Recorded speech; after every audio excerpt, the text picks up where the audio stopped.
प्रतिशत सीईटी गणित के लिए एक मजेदार सवाल। कोई मूल्य पहले 10% बने और फिर 10% घटे तो वापस नहीं आता, क्यों? चलो समझते हैं एक नजर में।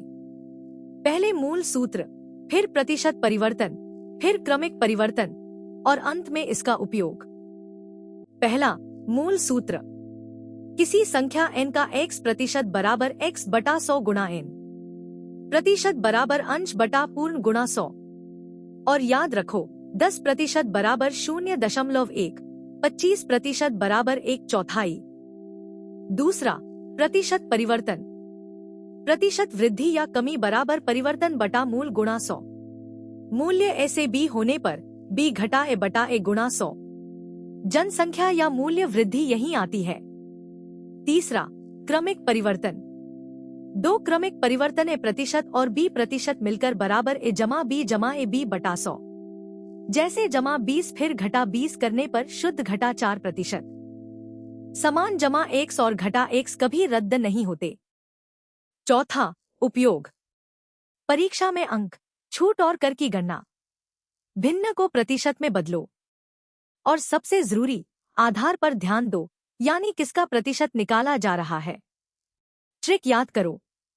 बढ़ा फिर उतना ही घटा बराबर हमेशा घाटा।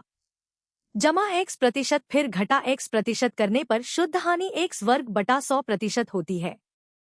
परीक्षा की दृष्टि से n का x प्रतिशत बराबर x बटा 100 n। प्रतिशत परिवर्तन बराबर नया घटा पुराना बटा पुराना गुणा 100। क्रमिक a और b बराबर a जमा b बटा 100। समान जमा x फिर घटा x करने पर शुद्ध हानि x वर्ग बटा 100%, कभी रद्द नहीं। पहला सवाल।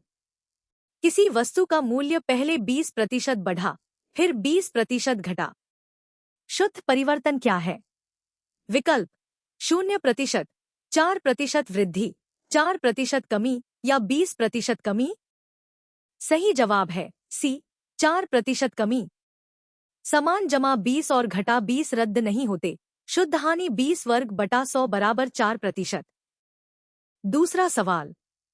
80 का 25% कितना है? विकल्प 16, 20, 25 या 40। सही जवाब है बी, 20। 25% बराबर 1/4 और 80 का 1/4 20 है। तीसरा सवाल।